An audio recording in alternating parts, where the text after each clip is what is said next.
Tuhan,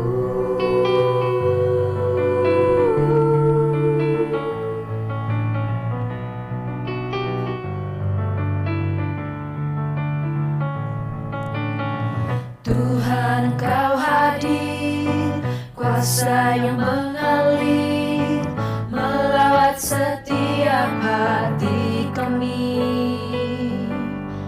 Roh-Mu membebaskan, Roh-Mu membangkitkan, kebesaran-Mu dinyatakan, diselamatkan untuk menyembah.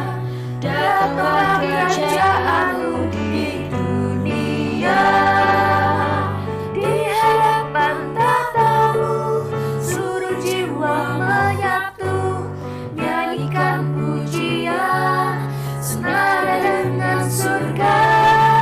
Kami datang bersatu, sembah puji nama-Mu, semesta bersuka bersama dengan surga.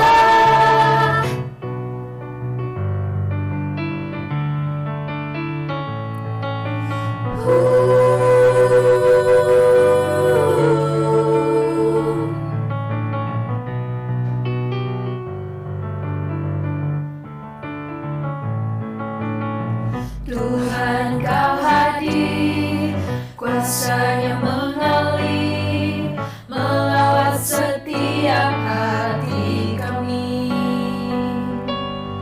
Roh-Mu membebaskan, Roh-Mu membangkitkan, kebesaran-Mu dinyatakan,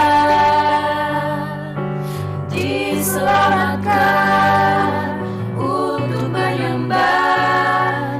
Datanglah kerajaan-Mu di dunia, di hadapan tata-Mu seluruh jiwa menyatu, nyanyikan pujian senada dengan surga.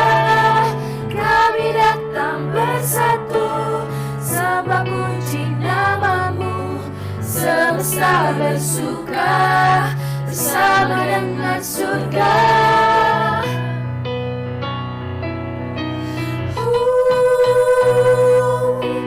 Di hadapan tata-Mu seluruh jiwa menyatu, nyanyikan pujian senada dengan surga. Kami datang bersatu, sembah puji nama-Mu, semesta bersuka, semesta bersuka, semesta bersuka bersama dengan surga.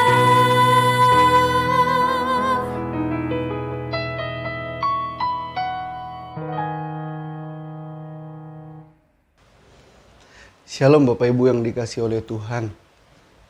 Tanpa terasa ketika Paskah sudah kita lewati, dan kini kita akan masuk kepada hari Pentakosta. Sebentar lagi kita akan merayakan Pentakosta. Namun sebelum kita merayakan Pentakosta, kita perlu mengetahui terlebih dahulu apa itu Pentakosta. Jika kita melihat apa yang menjadi tradisi orang-orang Yahudi, Pentakosta adalah hari ke-50 setelah hari Paskah. Di situ ada semarak, ada sukacita yang dirayakan oleh orang-orang Yahudi. Karena mereka merayakan hari mereka yang telah dibebaskan, lalu mereka merayakan itu dengan pengucapan syukur. Banyak sekali arak-arakan yang akan diberikan. Namun Bapak Ibu sebagai orang percaya yang kepada Kristus, Pentakosta tidak dimaknai seperti itu lagi. Tetapi Pentakosta dimaknai sebagai sebuah momen di mana Tuhan menyurahkan Roh Kudus. Nah, yang menjadi menarik adalah karena kita adalah orang percaya, maka kita juga meyakini bahwa pencurahan Roh Kudus itu di hari Pentakosta menjadi momen kita. Menjadi tanda bagi kita umat percaya untuk tidak lagi pasif. tidak lagi berdiam diri ketakutan seperti para murid. Tetapi kita menjadikan momen ini sebagai kekuatan untuk bergerak. Bergerak untuk maju, bergerak untuk menyatakan misi Tuhan di tengah dunia. Biarlah melalui hari Pentakosta ini kita tidak hanya diingatkan tentang euforia pencurahan Roh Kudus, tetapi melalui hari Pentakosta ini kita dikuatkan karena kita perlu keluar untuk menyatakan misi Allah di tengah dunia. Selamat mempersiapkan hari Pentakosta dan selamat juga untuk keluar dan bersaksi di tengah dunia. Tuhan memberkati kita.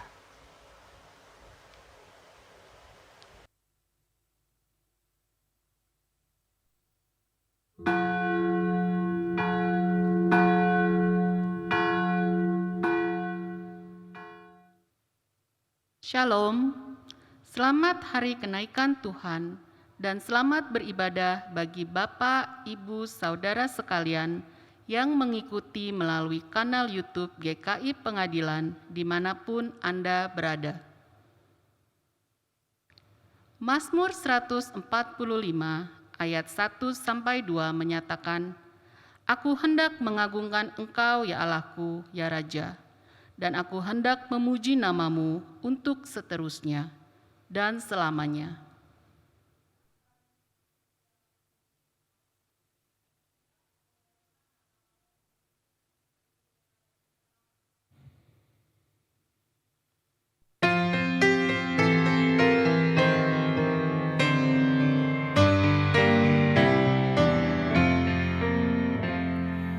Nyanyian malaikat, nyaring bergema, surga terbuka bagi rajanya. Yesus Raja mulia, jaya dan menang.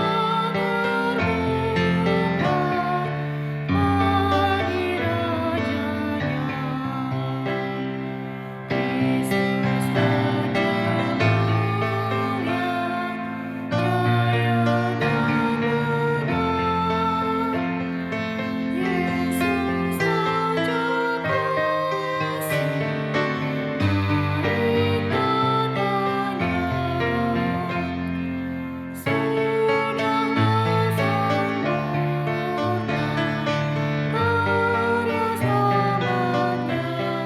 Yesus naik ke surga, puji namanya.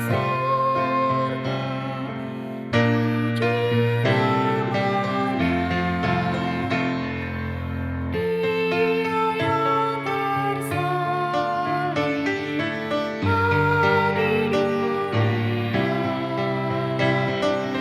dunia, pada sisi Bapa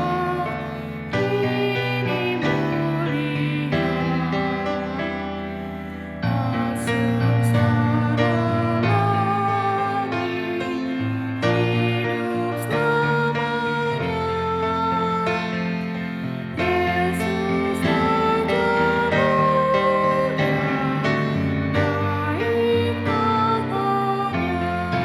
mulia, baik katanya. Sudahlah sempurna karya selamatnya. Yesus naik ke surga, puji namanya.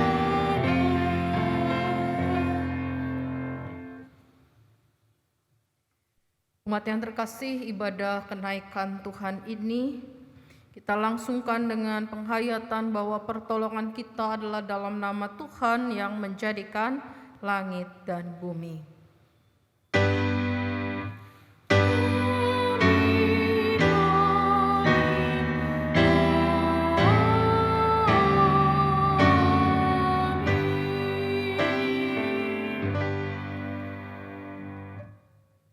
Tuhan beserta saudara. dan beserta saudara juga. Bercerita berbeda dengan bersaksi. Bersaksi adalah menyatakan karya penyelamatan Kristus bagi manusia yang secara khusus kita alami. Fokus dari kesaksian ini adalah Sang Kristus itu sendiri, sehingga orang-orang yang mendengar kesaksian kita akan membuka diri untuk mengenal dan mengalami Kristus secara pribadi dalam kehidupan mereka masing-masing. Godaan dalam bersaksi adalah menonjolkan kisah kehidupan kita tanpa menyadari bahwa kita menyukai apresiasi atau pujian orang lain dengan hal-hal yang kita beritakan. Oleh karena itu, marilah kita menundukkan diri dan mengakui dosa kita di hadapannya.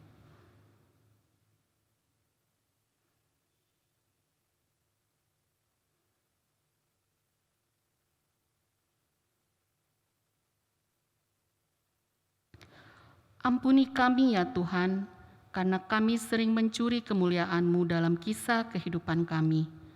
Seharusnya kasih dan kuasa-Mu yang kami beritakan, tetapi kami malah menonjolkan diri kami sendiri. Kami merasa begitu senang dan bangga atas pujian dari orang-orang sekitar kami, padahal seharusnya pujian tersebut adalah untuk Engkau. Tolonglah Tuhan, belas kasih-Mu melayakkan kami menjalani hidup sebagai saksi-Mu dan mempermuliakan nama-Mu melalui kisah kehidupan kami. Dalam nama Yesus kami memohon. Amin. Diberi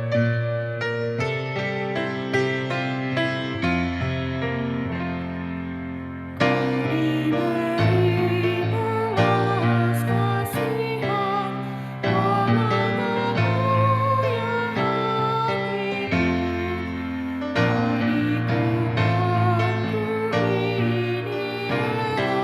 Tuhan besarlah rahmat-Mu. Hidung imanku bergema, nama-Mu sungguh mulia. Hidung imanku bergema, nama-Mu sungguh mulia. Kalau ku patut dihukumkan karena penuh anugerah, darah-Mu dicurahkan termasuk dosa dan celah. Di manakah selamatku? Hanyalah dalam nama-Mu. Di manakah selamatku? Hanyalah dalam nama-Mu.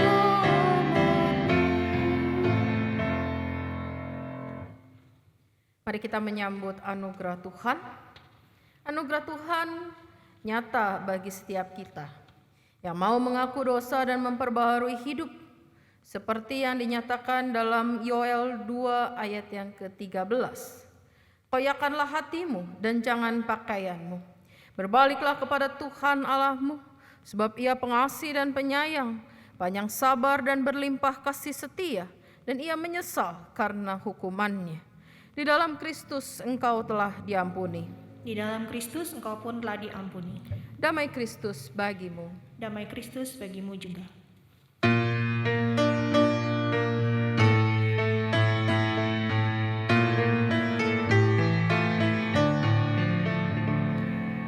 Di bukit yang sepi, hari yang cerah,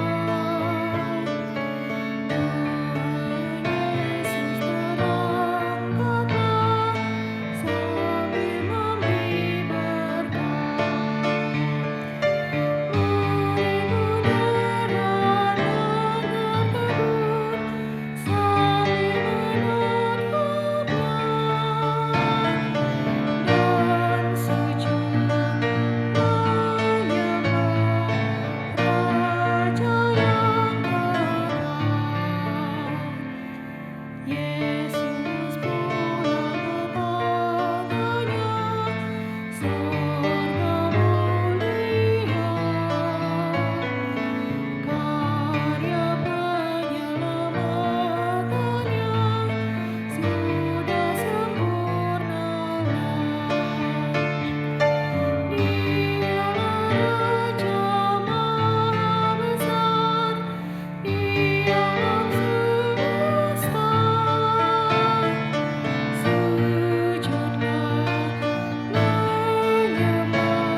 Mari kita berdoa.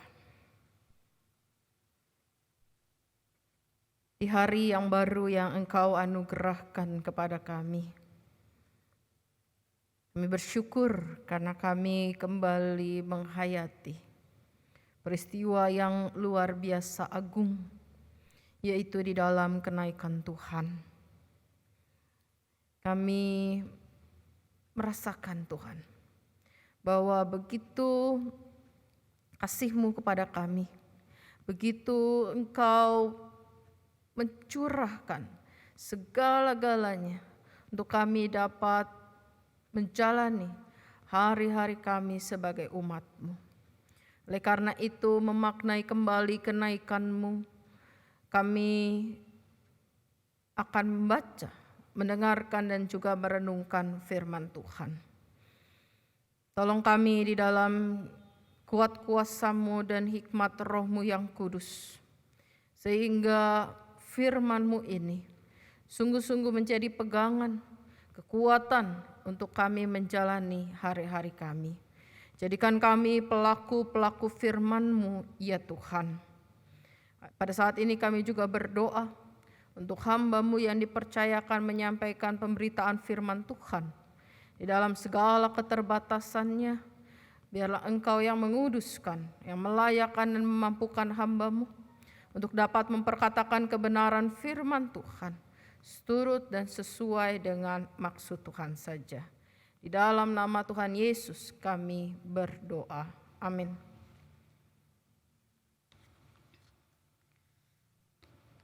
Bacaan pertama diambil dari Kisah Para Rasul 1 ayat 1 sampai 11.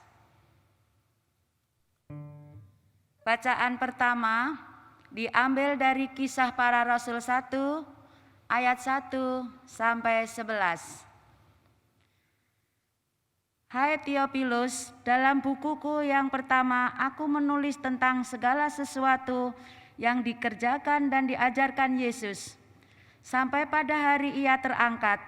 Sebelum itu Ia telah memberi perintahnya oleh Roh Kudus kepada rasul-rasul yang dipilihnya, kepada mereka yang menunjukkan dirinya setelah penderitaannya selesai. Dan dengan banyak tanda Ia membuktikan bahwa Ia hidup. Sebab selama 40 hari Ia berulang-ulang menampakkan diri dan berbicara kepada mereka tentang kerajaan Allah. Pada suatu hari ketika Ia makan bersama-sama dengan mereka, Ia melarang mereka meninggalkan Yerusalem dan menyuruh mereka tinggal di situ, menantikan janji Bapa yang demikian katanya, telah kamu dengar daripadaku, sebab Yohanes membaptis dengan air, tetapi tidak lama lagi kamu akan dibaptis dengan Roh Kudus. Maka terangkatlah mereka yang berkumpul di situ. Tuhan, maukah Engkau pada masa ini memulihkan kerajaan bagi Israel? Jawabnya, Engkau tidak perlu mengetahui masa dan waktu yang ditetapkan Bapa sendiri menurut kuasanya. Tetapi kamu akan menerima kuasa kalau Roh Kudus turun ke atas kamu, dan kamu akan menjadi saksiku di Yerusalem dan di seluruh Yudea dan Samaria dan sampai ke ujung bumi. Sesudah Ia mengatakan demikian, terangkatlah Ia disaksikan oleh mereka, dan awan menutupnya dari pandangan mereka. Ketika mereka sedang menatap ke langit waktu Ia naik, tiba-tiba berdirilah 2 orang yang berpakaian putih dekat mereka dan berkata kepada mereka, "Hai orang-orang Galilea, mengapakah kamu berdiri melihat ke langit? Yesus ini yang terangkat ke sorga meninggalkan kamu akan datang kembali dengan cara yang sama seperti kamu melihat Dia naik ke sorga." Demikian sabda Tuhan. Syukur kepada Allah. Marilah kita menanggapi bacaan pertama dengan menyanyikan Mazmur 47.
Bacaan kedua diambil dari Efesus 1 ayat 15 sampai 23.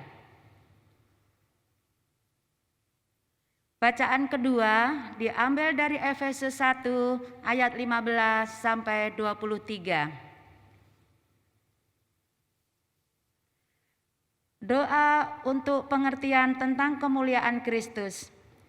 Karena itu, setelah aku mendengar tentang imanmu dalam Tuhan Yesus dan tentang kasihmu terhadap semua orang kudus, aku pun tidak berhenti mengucap syukur karena kamu, dan aku selalu mengingat kamu dalam doaku, dan meminta kepada Allah Tuhan kita Yesus Kristus, yaitu Bapa yang mulia itu, supaya Ia memberikan kepadamu roh hikmat dan wahyu untuk mengenal Dia dengan benar, dan supaya Ia menjadikan mata hatimu terang, agar kamu mengerti pengharapan apakah yang terkandung dalam panggilannya, betapa kayanya kemuliaan bagian yang ditentukannya bagi orang-orang kudus, dan betapa hebat kuasanya bagi kita yang percaya, sesuai dengan kekuatan kuasanya yang dikerjakannya di dalam Kristus dengan membangkitkan Dia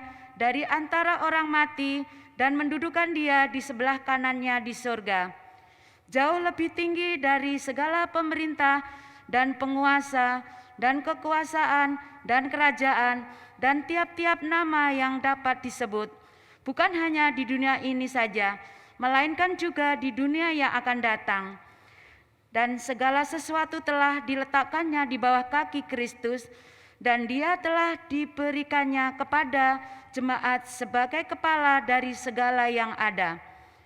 Jemaat yang ada adalah tubuhnya, yaitu kepenuhan Dia yang memenuhi semua dan segala sesuatu. Demikian sabda Tuhan. Syukur kepada Allah. Bacaan dari kitab Injil Tuhan Yesus Kristus menurut Injil Lukas pasal 24 ayat 44 sampai 53.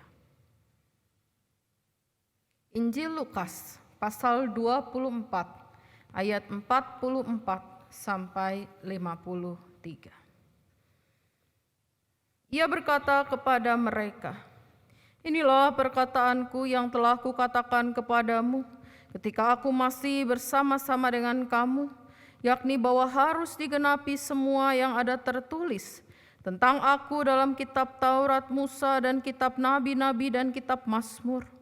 Lalu ia membuka pikiran mereka sehingga mereka mengerti kitab suci. Katanya kepada mereka, ada tertulis demikian, Mesias harus menderita dan bangkit dari antara orang mati pada hari yang ketiga, dan lagi dalam namanya berita tentang pertobatan dan pengampunan dosa harus disampaikan kepada segala bangsa, mulai dari Yerusalem.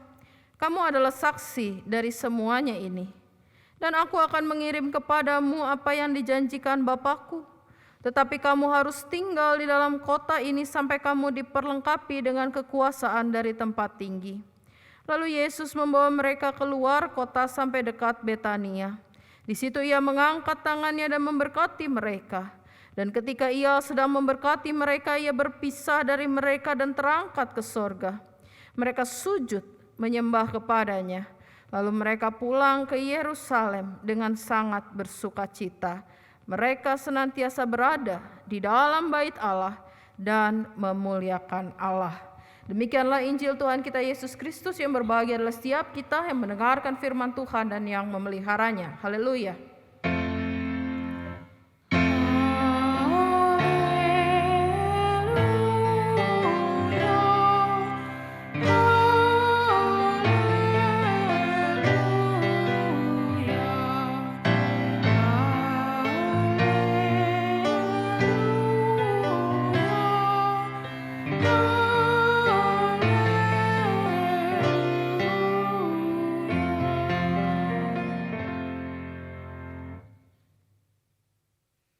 Bapak, Ibu, dan saudara sekalian yang terkasih di dalam Tuhan Yesus Kristus, tema perenungan firman Tuhan kita pada hari ini adalah menjadi saksi dalam hikmat-Nya.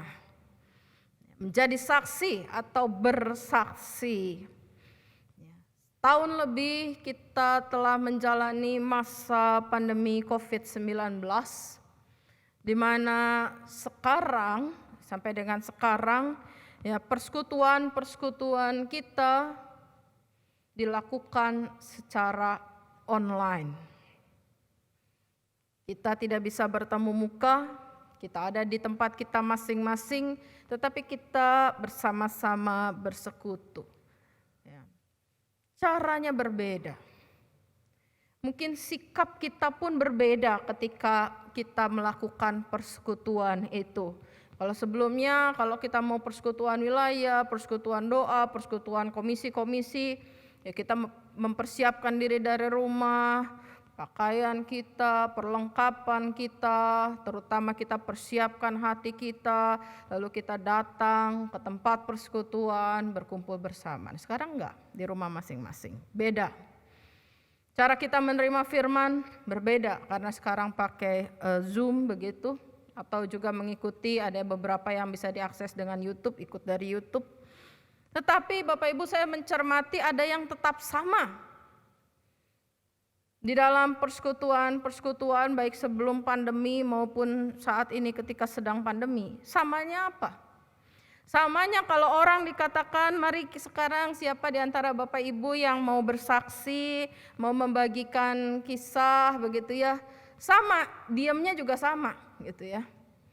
Kalau waktu sebelum pandemi mungkin bisa dipahami bahwa wah, saya nanti maju di depan umum dilihat orang, saya nggak biasa berdiri di depan orang banyak, nggak kayak kalau pendeta mah udah biasa kan, ya berdiri di depan orang-orang maupun juga dalam berbagai kesempatan gitu. Kalau pendeta bisa, kalau kita mah nggak bisa, begitu dilihat aja lebih dari 5 orang udah gemeteran nih, nggak bisa ngomong. Alasannya gitu sebelum pandemi.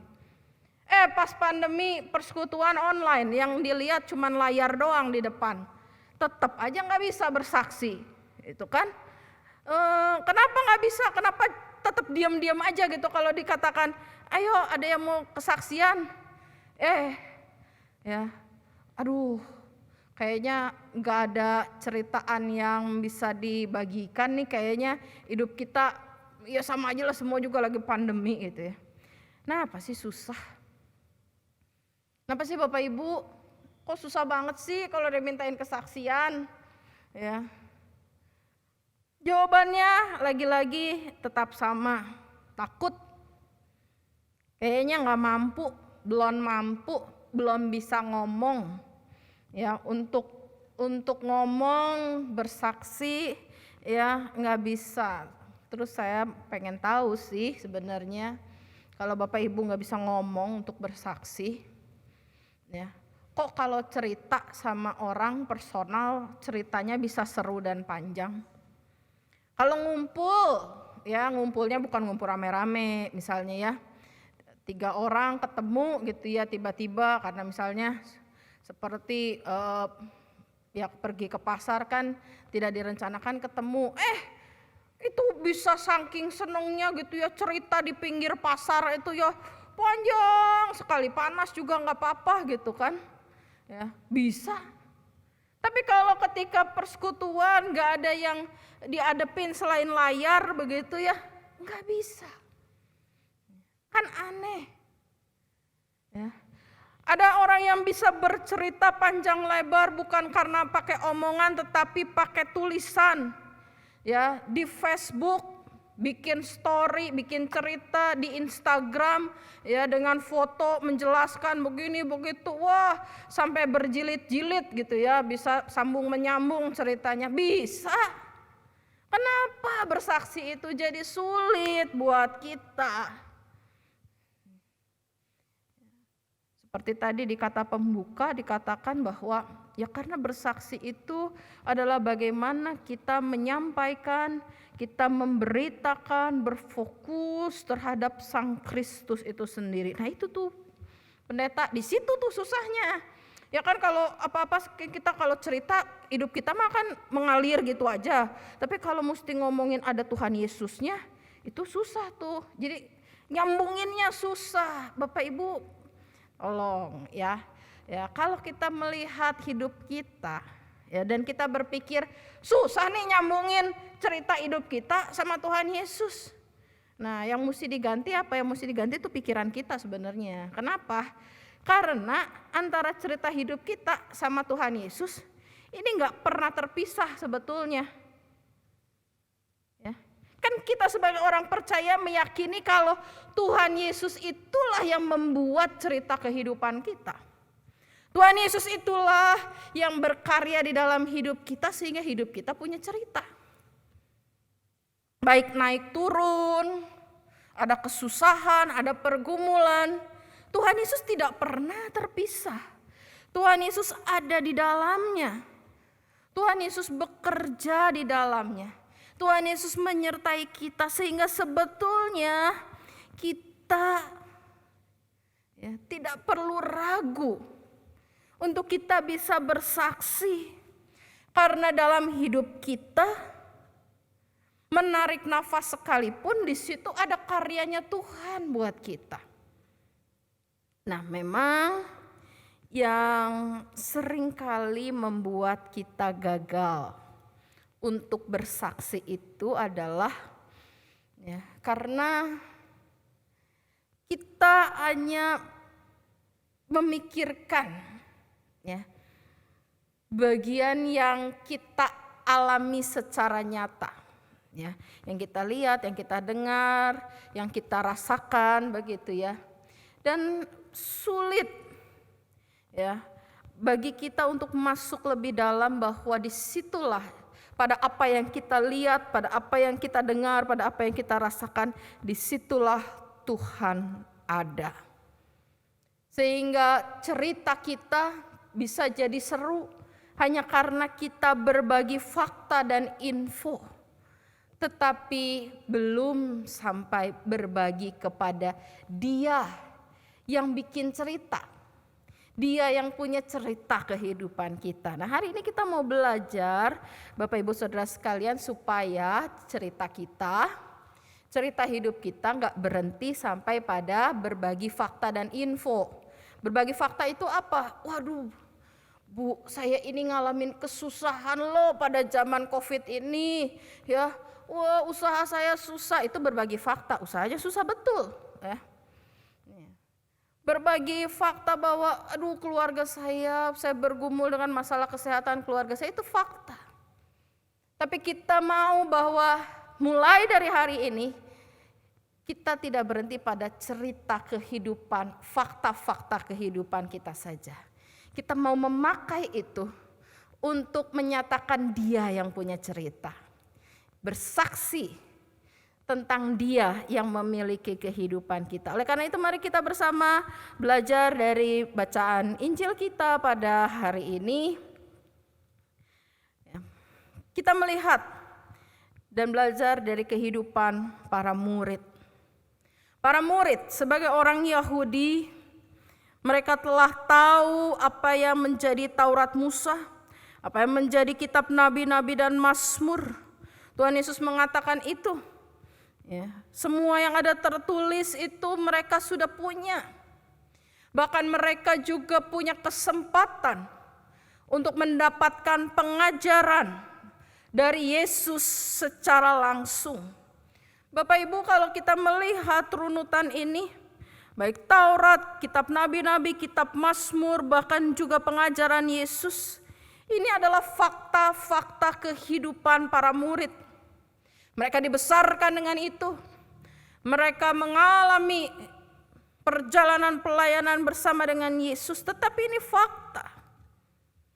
Kalau sebagai informasi, ini menjadi informasi yang masih mentah.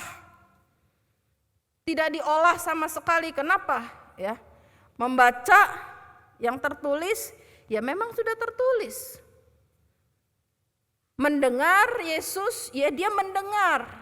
Ya, ini fakta dan informasi yang mentah, tetapi kita mesti hati-hati. Banyak orang berhenti di sini. Banyak orang berhenti, oh saya sudah membaca kitab. Ya, seperti para orang Yahudi, saya sudah membaca, saya tahu, saya hafal. kitab Taurat itu seperti apa, nabi-nabi seperti apa, Mazmur itu bagaimana. Saya tahu dan hafal. Hati-hati kalau keagamaan kita berhenti pada apa yang kita tahu. Ini masih hal yang sangat dangkal. Kalau cerita tadi saya katakan ini hanya menjadi sekedar cerita berbagi informasi.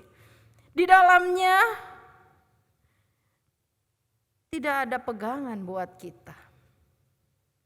Kenapa? Karena kita hanya tahu fakta itu. Kenapa saya bisa katakan tidak ada pegangan? Lihat hidup para murid. Tuhan Yesus mengatakan bahwa ya, semua yang ada tertulis tentang aku itu ada dalam kitab Taurat, Musa, kitab nabi-nabi dan kitab Mazmur. Tuhan Yesus sudah menyampaikan perkataan bahwa aku Mesias akan menderita dan bangkit pada hari yang ketiga dari antara orang mati. Mereka terima informasi. Mereka tahu faktanya, Yesus itu bangkit. Tetapi tidak jadi pegangan untuk para murid, bukan? Ini hanya sekedar sampai pada informasi dan fakta. Kalau ini jadi pegangan, ya, para murid tidak akan bersikap takut, gelisah, bingung, putus asa, resah dan sebagainya. Tapi kita bisa melihat bahwa apa yang ada ini ada dalam hidup para murid tidak bisa dijadikan pegangan. Karena apa yang mereka terima berfokus pada diri sendiri. Oh, saya sudah baca, oh saya sudah dengar, oh saya sudah tahu. Dan begitu dihadapkan dengan persoalan dan pergumulan, menguap, tidak mengubahkan apa-apa dari hidup mereka. Berbahaya kalau hidup kita hanya berputar-putar pada fakta dan informasi semata. Kalau firman Tuhan, pengajaran Tuhan hanya dianggap sebagai fakta dan informasi belaka bagi kita, akan sangat berbahaya. Kurang apa para murid untuk mendapatkan firman secara langsung dari sang firman hidup.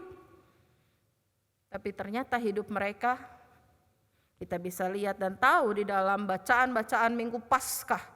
Bagaimana mereka bergumul dengan perasaan-perasaan mereka. Oleh karena itu Tuhan gak mau memang kita sampai di situ. Kita gak sampai kepada Dia yang punya cerita kehidupan kita. Tuhan gak mau kita berhenti hanya pada kita punya informasi, berbagai ajaran, berbagai doktrin kita tahu. Tuhan gak mau kita cuma sampai di situ. Sehingga yang Tuhan lakukan, di ayat yang ke-45 dikatakan, Ia membuka pikiran mereka, sehingga mereka mengerti kitab suci. Jadi setelah tahu, maka yang diperlukan kemudian adalah pengertian. Membuka pikiran sehingga mengerti. Itu berarti bahwa apa yang jadi informasi, yang jadi fakta, yang jadi pemberitaan yang mereka terima, mereka dapat menginterpretasikannya atau dapat mengartikannya.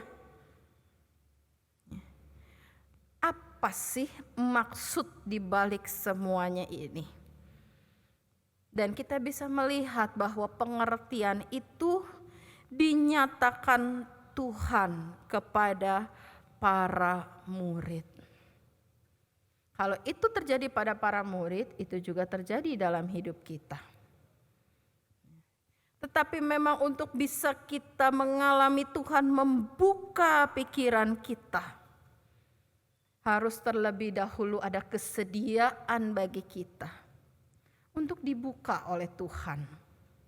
Artinya apa? Kalau dibuka oleh Tuhan berarti Tuhan, kita mengizinkan Tuhan itu hadir di setiap sudut kehidupan kita, di setiap kelemahan kita, di setiap sisi gelap kita, di setiap keburukan kita mengizinkan Tuhan ada di sana. Barulah karya Tuhan untuk membuka pikiran kita, memberikan pengertian itu bisa kita alami. Bapak Ibu Saudara, Tuhan bukannya nggak tahu tentang sisi gelap kita. Tuhan bukannya nggak tahu tentang sisi buruk kita. Tuhan bukan nggak tahu tentang kelemahan kita. Dia tahu, tetapi Dia tidak memaksa. Dia menunggu saudara dan saya untuk membuka diri betul-betul. Untuk menyediakan diri kita di hadapannya dan mengatakan, inilah aku Tuhan. Aku mau mengalami Engkau sebagai pembuat cerita kehidupanku. Maka hadirlah Tuhan di setiap sisi kehidupanku. Ketika kita menyediakan diri kita, itu yang Tuhan Yesus gambarkan dengan kataan pertobatan dan pengampunan dosa yang harus terjadi, sehingga karya Tuhan memberikan pengertian itu, membuat kita bisa menginterpretasikan fakta dan informasi firman Tuhan yang kita terima itu bisa terjadi. Harus ada pertobatan dari kita. Kesediaan kita untuk mengubah hidup, kesediaan kita untuk beralih fokus dari diri kita sendiri. Kita akan berfokus kepada Dia yang punya cerita kehidupan kita. Tidak mudah, tetapi itu bisa dilakukan. Tuhan membuka dan memberikan pengertian. Tetapi itu saja belum cukup kuat untuk dapat menampilkan Dia yang punya cerita kehidupan kita. Hal yang ketiga adalah pengertian yang dibukakan oleh Tuhan itu harus kita proses di dalam hidup kita dengan iman. Dengan iman.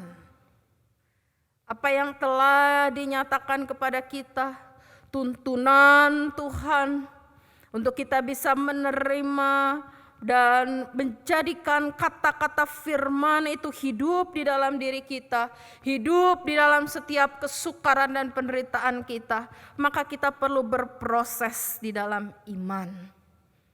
Kita perlu jalani. Kalau Tuhan sudah berikan pengertian, ya ketika firman Tuhan mengatakan, jangan takut, kuatkan dan teguhkanlah hatimu. Itu informasi. Tuhan bukakan, Tuhan berikan pengertian untuk kita pegang, untuk kita jalani. Aku akan kuat, aku mau kuat di dalam Tuhan. Aku tidak akan takut lagi dengan pandemi ini, bahwa Tuhan berkarya melalui pandemi ini. Tuhan akan menjaga aku di dalam pandemi ini, sehingga bagianku adalah tetap untuk menjaga protokol kesehatan. Kita tidak takut lagi terhadap pandemi COVID di mana, COVID di mana. Kita akan mengatakan kalau pun COVID ada di sini, dengan perlindungan Tuhan, dengan kesetiaan untuk menjalankan hidup sesuai dengan arahan dan protokol kesehatan, itu yang Tuhan mau. Ya nggak apa-apa, aku ada COVID di sana, ada COVID di sini, ya saya akan tetap jalani hidup, nggak takut lagi. Tapi itu baru pengertian, saudara. Yang perlu apa? Kita proses hidup kita di dalam iman. Pengertian-pengertian yang Tuhan bukakan di dalam diri kita, itu kita proses dengan iman dalam naik turunnya kehidupan, sehingga disitulah kita memiliki yang namanya hikmat. Kita memiliki yang namanya hikmat. Betul, surat Yakobus mengatakan barang siapa yang kekurangan hikmat, baiklah ia memintakannya kepada Tuhan yang akan memberikan dengan tidak membangkit-bangkit. Bisa minta, ya. Tuhan akan kasih, ya. Tapi Bapak Ibu Saudara, saya mau kasih contoh begini. Kalau anak kita umur 4 tahun nih, sekarang kan lagi tren naik sepeda. Kita punya anak umur 4 tahun, terus dia merengek sama kita, "Ma, Pak beli sepeda dong." minta sepeda dong gitu ya. Belum pernah naik sepeda. Emang kamu tahu kalau naik sepeda itu gimana? Tahu, lihat kakak-kakak di komplek main sepeda. Aku mau sepeda. Oke. Kalau kita bawa anak kita ke toko sepeda, akankah kita belikan dia mountain bike, sepeda gunung? Tentu enggak. Akankah kita belikan sepeda yang tingginya setinggi pinggang kita atau ukuran orang dewasa? Tentu enggak. Apa yang akan kita lakukan? Kita akan pilih sepeda dengan bijaksana. Oh, sepeda ini ada roda, ada tambahan 2 roda, ya. Tapi nanti 2 roda ini bisa dilepas ketika dia sudah mulai belajar, sudah mulai bisa untuk mengayuh sepeda, tidak takut lagi. Dua tambahan ini akan bisa dilepas. Bukankah itu yang akan jadi pilihan kita? Syaratnya apa? Ya anak kita itu harus mau dulu dipakai dulu, belajar dulu naik sepeda, sampai kemudian dia bisa bersepeda dengan riang gembira. Sama dengan hikmat. Minta hikmat sama Tuhan, oh iya Tuhan kasih. Tetapi kita tidak akan bisa merasakan karya hikmat itu kalau kita nggak mau pergunakan. Kalau kita memandang hikmat itu seperti hal-hal besar di depan kita tanpa mau mengerjakan yang mulai dari awal berproses, kita nggak akan sampai ke sana.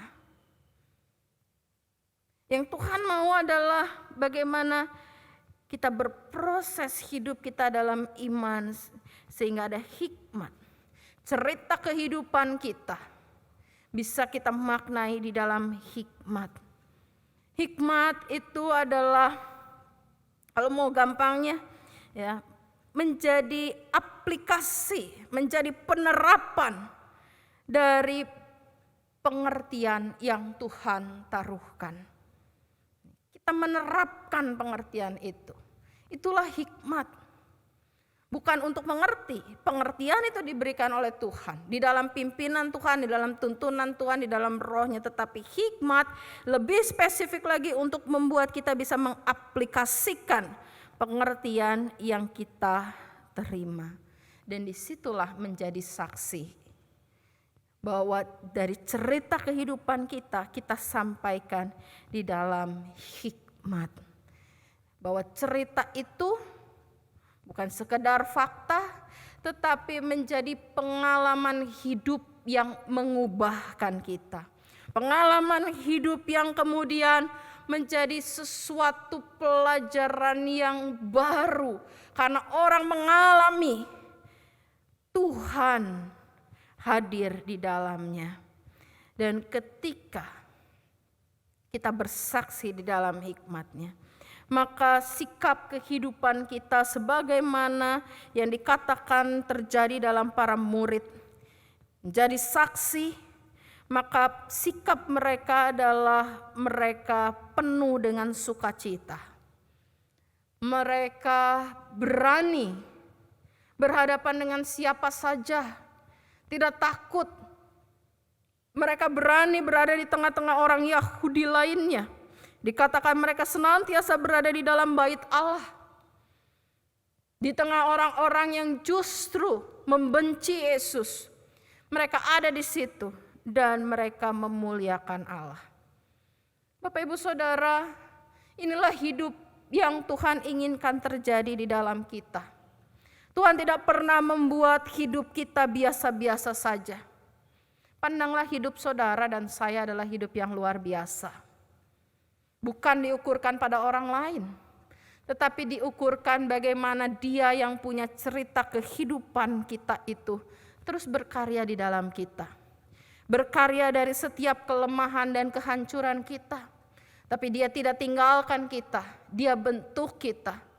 Dari setiap hal yang kita terima sebagai pengalaman manusiawi, dia hadir di situ. Mari kita buka diri kita sehingga kita memiliki pengertian yang Tuhan maksudkan dan memprosesnya dengan iman kita. Sehingga di dalamnya kita juga bisa menjadi berkat bagi sesama. Kesaksian kita bukan karena kita yang hebat, bukan karena kita yang mampu, tetapi biarlah orang dapat melihat Tuhanlah yang memampukan kita. Ada begitu banyak di sekitar saudara, mulailah dari keluarga saudara, keluarga besar saudara, teman-teman saudara, tetangga saudara, ya, atau orang-orang siapa yang kita kenal, mulailah kita lihat, gak ada bedanya kok. Ya, mereka juga bergumul di dalam persoalan mereka masing-masing. Tetapi kalau kita mau memandang hidup kita luar biasa karena Tuhan, yuk mari kita berproses dalam iman.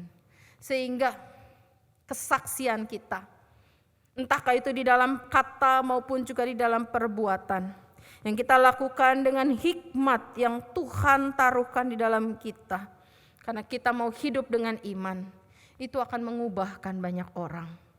Itu akan meneguhkan banyak orang untuk juga bisa menjalani kehidupan mereka.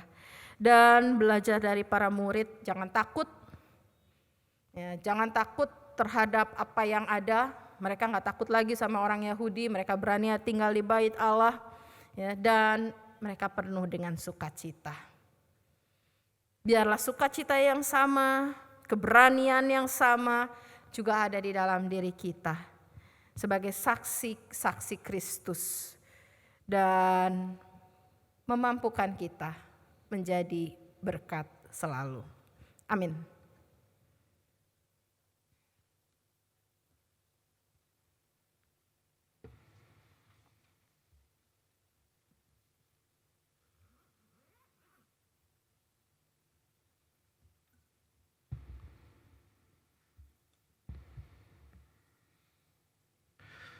Bersama dengan umat Allah di masa lalu, masa kini, dan masa depan, dengan mengingat pengakuan pada baptisan kita, mari kita mengucapkan pengakuan iman rasuli yang berbunyi demikian.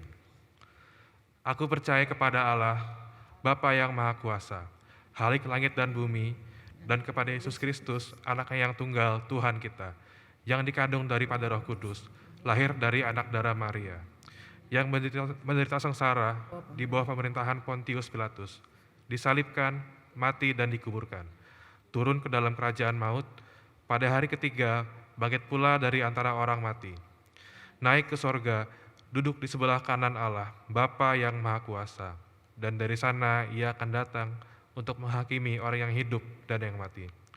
Aku percaya kepada Roh Kudus, Gereja yang kudus dan am, persekutuan orang kudus, pengampunan dosa, kebangkitan orang mati, dan hidup yang kekal. Amin. Mari kita berdoa. Saat ini ya Tuhan, kami hendak menaikkan syafaat kami. Kami ingin bersyafaat untuk bangsa dan negara kami Tuhan.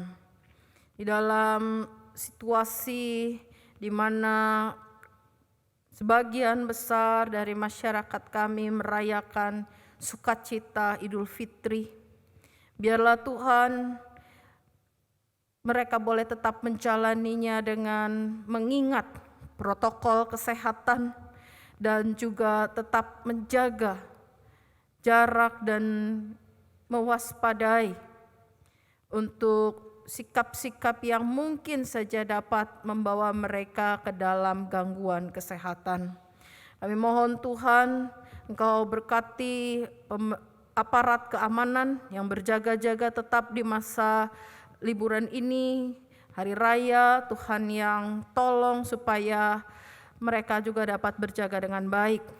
Juga pemerintah kami Tuhan, yang di dalam kesungguhan untuk menanggulangi pandemi COVID-19 dengan penyebaran vaksin, Engkau berkati dari pusat hingga ke daerah, sehingga vaksinasi ini dapat menjangkau seluruh lapisan masyarakat.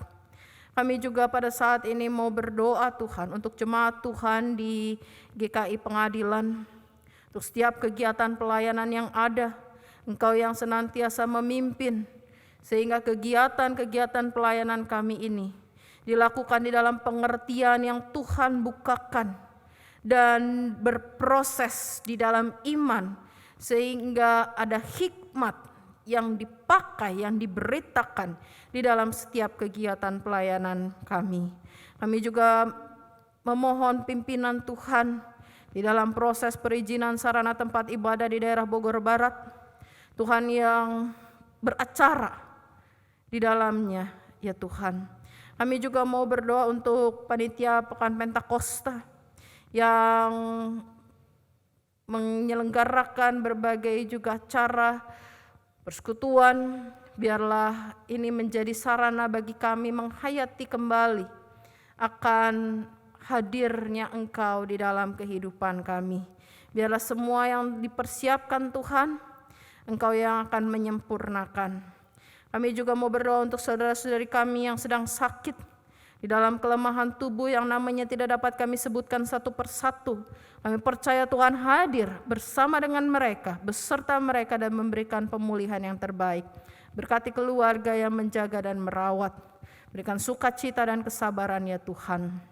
Kami juga mau bawa kehidupan kami, baik pribadi maupun keluarga, di dalam pemeliharaan Tuhan. Biarlah Tuhan yang punya cerita kehidupan kami. Itulah yang dapat kami beritakan kepada orang-orang di sekitar kami. Karena kami hidup berproses di dalam iman yang teguh kepadamu. Inilah syafaat kami Tuhan yang kami bawa di dalam nama Tuhan Yesus, Tuhan dan Juru Selamat kami yang hidup. Amin.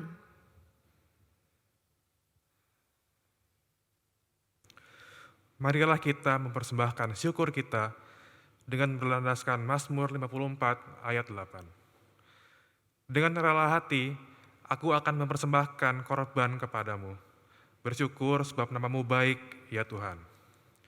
Umat dapat memberikan persembahan dengan cara memasukkan dalam amplop dan membawanya ketika kita sudah beribadah di gedung gereja kembali, atau melakukan transfer dengan scan QR Code, atau transfer langsung ke rekening BCA GKI Pengadilan.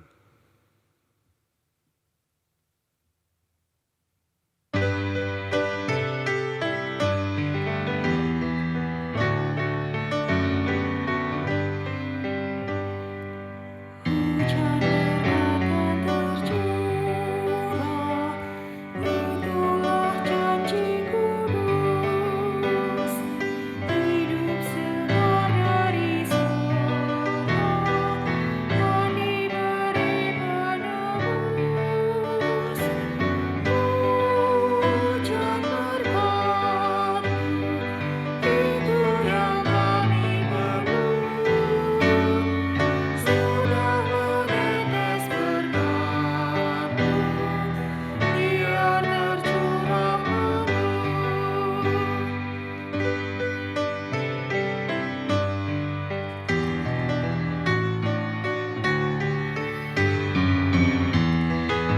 Hujan berkat akan tercurah, kami menantikannya. Hati telah kami buka, Yesus Kau isi segera. Hujan berkat-Mu, itu yang kami perlu. Sudah menetes berkat-Mu, biar tercurah penuh. Mari kita membawa persembahan kita dalam doa. Terima kasih Tuhan Yesus atas seluruh berkat dan penyertaan yang telah Kau limpahkan kepada kami semua. Sekarang kami akan membawa dan menyerahkan persembahan kami yang berasal dari Tuhan juga.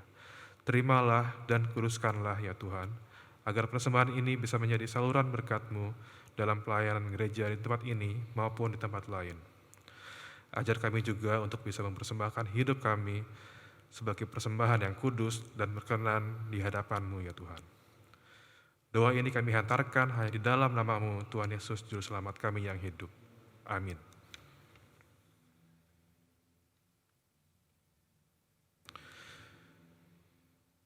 Dunia di sekitar kita membutuhkan berita tentang kasih dan kuasa Kristus yang berkarya dalam kehidupan manusia.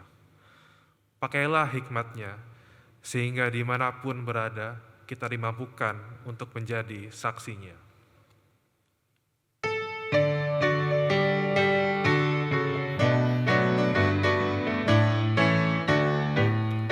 Kita harus membawa berita pada dunia dalam gelap tentang kebenaran dan kasih dan damai yang menetap dan damai yang menetap. Remang jadi remang pagi dan remang jadi siang terang. Kuasa Kristus kan nyata, abadi dan cemerlang. Kita harus bersaksi di dunia tentang kuasa darah kudus. Semoga yang masih saksi terima sang penebus, terima sang penebus. Terjadi remang pagi dan remang jadi siang terang. Kuasa Kristus kan nyata, abadi dan cemerlang. Umat Tuhan, arahkanlah hatimu kepada Tuhan. Kami mengarahkan hati kami kepada Tuhan. Jadilah saksi Kristus. Syukur kepada Allah, Terpujilah Tuhan. kini dan selamanya. Terimalah berkat Tuhan. Tuhan memberkati engkau dan melindungi engkau. Tuhan menyinari engkau dengan wajah-Nya dan memberi engkau kasih karunia. Tuhan menghadapkan wajah-Nya kepadamu dan memberi engkau damai sejahtera.